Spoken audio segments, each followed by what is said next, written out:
국민의힘이라고 하는 곳과 민주당이라고 하는 곳이 통합이 되기 위해서 제가 두 가지 예를 들어서 한번 이야기를 해볼게요. 그리고 진보 세력과 보수 세력, 그죠? 그 사람들이 이야기를 듣고, 그죠? 한번 생각해 보자, 그죠? 그렇게 한번 생각해 보는 겁니다. 사람을 죽이는 것, 뇌물을 주는 것, 잘못이죠, 그죠? 그런데 그걸 정당하다라고 이야기하는 사람이 있죠, 그죠? 그리고 그 정당한 것이 잘못됐다라고 이렇게 이야기하는 사람들이 있잖아요. 그래서 제가 그 부분에 대해서 생각한 것을 한번 이야기해 볼 테니까 어떤 부분이 우리가 이해하고 통합해야 되는 부분인지 한번 생각해 보자고요. 그죠? 하나 예를 들게요. 우리는 이렇게 우리 사회는 마치 사람이 태어나서 점진적 성장을 해왔던 성장이 아니라 소나 말이 태어나서, 그죠? 기지 않고 뛰는 그런 세상을 우리는 경험했거든요. 뭐냐면 산업화가 갑작스럽게 전쟁 이후에 아주 후진국에서, 그죠? 개발도상국도 아니었죠. 그죠? 그 시대에서 지금 갑작스런 성장으로 다른 나라를 지원하는 국가로 발전한 거잖아요. 그걸 세계에서 인정해 주는 곳이에요. 근데 그 사이에 무슨 일이 있었느냐? 무슨 일이 있었느냐면은 뇌물을 줘야 사업을 할 수 있는 시대가 있었다고요. 주먹으로 세상을 평정해야 되는 시대도 있었다고요. 그게 법적으로 맞나요? 틀렸잖아요. 그죠? 자, 이제 예민한 이야기를 제가 할게요. 그러지만 그런 시대를 거쳐왔기 때문에 발전한 것들이 있다고요. 그렇게 하지 않았으면 더 발전했을 텐데, 우리가 그렇게 생각할 수 있지만 그때는 그런 시대였다고요. 마치 조민이라는 사람이, 그죠? 어떤 혜택을 누렸다라고 얘기를 하잖아요. 근데 그것은 혜택이 아니라 그때 당시에 일어났던 교육, 그리고 교육 시스템이 해외에 나가든지 다른 학교에 가려면 그런 시스템을 당연히 거쳐야 되는 때였는데 그걸 서로 욕하는 거죠. 그럴 필요가 없다는 거죠. 그때는 그랬다는 거예요. 학원 금지령이 있었죠. 그죠? 그런데 학원 금지령을 어기고 학원 다니는 사람들도 있었다는 거죠.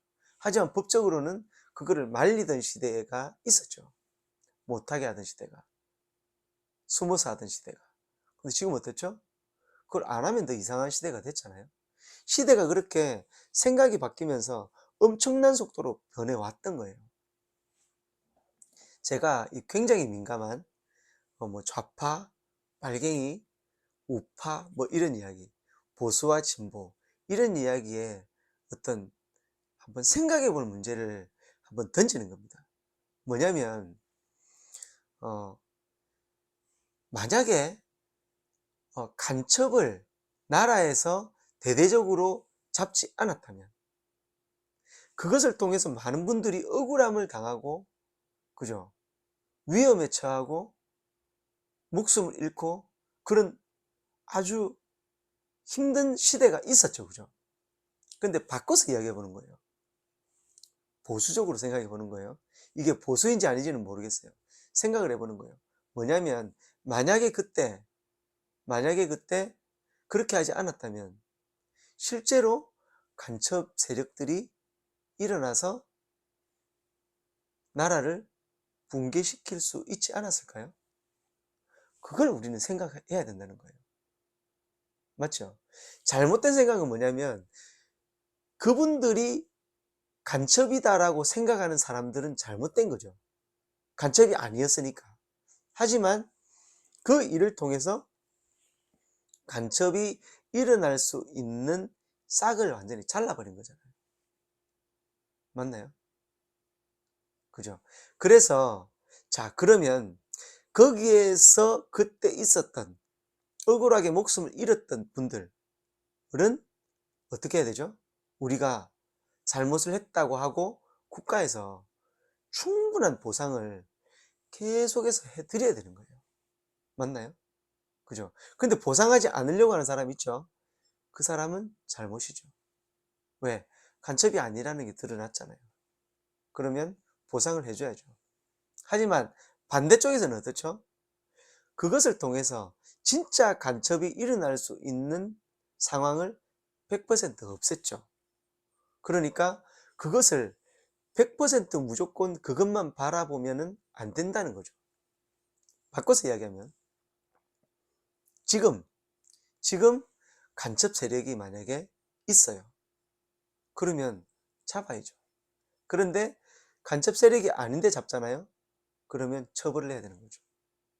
이해가시죠? 간첩 세력이 어떤 세력일까요? 저는 이렇게 생각합니다. 북한에다가 우리 총 좀 대신 쏴줄래? 그거 저는 간첩 세력이라고 생각합니다.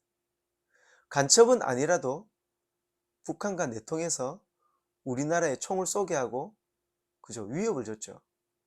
그건 간첩이다 아니냐를 떠나가지고 그죠? 국가에서 간첩이라 간주하고 처벌을 해야 되는 법이죠. 해야 되는 상황인 거죠. 이해가시나요? 간첩이 생기면 반드시 잡을 수 있는 법 뭘까요? 휴대폰을 절대 비밀로 해서는 안 되죠. 왜? 간첩일 수 있잖아요. 한동훈 같은 사람들 뭐 검은 유착이라고 이야기하잖아요. 저는 검은 유착 아무것도 아니라고 생각해요. 뭐가 더 크냐? 간첩이기 때문에 검은 유착을 하면 어떻게 해요? 한동훈이 아니라 다른 사람이라도 맞나요? 간첩이기 때문에 검은 유착을 했어요. 나라의 어떤 질서를 무너뜨리기 위해서. 그러면 잡아야죠. 그걸 잡으려면 어떻죠? 휴대폰을 개방하게 해야죠. 맞나요? 휴대폰을 개방하지 않는 법을 만들어 놨다. 그 법 만든 사람 간첩 아닌가? 라고 의심해야 된다는 거예요. 왜? 우리나라는 휴전 상태잖아요. 전쟁을 하다가 잠시 쉬는 상태예요. 그 쉬는 것이 지금 뭐 몇십 년 됐다는 것 뿐이죠. 지금 전쟁이 막 부글부글 올라오잖아요. 그죠? 만약에 지금 간첩을 심어놨다면 어떻게 하죠? 그죠? 잡아야죠. 어떻게? 언론을 이용하는 간첩, 경제를 이용하는 간첩, 정치를 이용하는 간첩, 그죠? 문화를 이용하는 간첩. 모든 사람들을 다 잡아내야죠. 그러려면 휴대폰을 개방해야 된다. 맞나요? 그리고 모든 정치인들이 휴대폰을 다 개방하고 나는 간첩이 아닙니다. 이것 보세요. 나는 간첩의 일을 하지 않았습니다. 북한과 내통한 적 없죠? 라고 다 개방을 해야 돼요. 어디서 숨깁니까 지금? 그죠? 숨기면 그 사람을 간첩이 아닌지 의심해야 되는 거예요. 왜? 실제로 간첩이면 나라가 위험해지는 거잖아요. 맞나요? 좀 민감한 이야기예요. 하지만 서로 이해해야 될 부분들도 있고 그리고 실제로 우리가 지금 지켜야 하는 부분들도 있다는 거죠. 포를 쏘면은 내가 어떻게 할게? 그렇게 하는 세력이 만약에 있다면 잡아야죠. 그 세력이 어때요? 마피아처럼 지금의 여당일 수도 있고요. 지금의 야당일 수도 있죠. 그러면 다 개방을 하는 거예요. 그래서 과연 북한과 내통한 사람이 있는지 아니면 북한에서 원하는 일들을 그죠? 하는 사람이 있는지 북한과 생각이 같은 사람 우리나라를 엉망으로 만들고자 하는 사람들이 있는지 그걸 잡아야죠. 그걸 잡기 위한 첫 번째 조건 휴대폰을 풀어라. 풀지 않는 사람을 간첩으로 의심하라. 지금 전쟁이 일어날 수 있는 이 상황에서는 그게 가장 급하다. 저는 그렇게 생각합니다. 여러분들은 어떻게 생각하나요?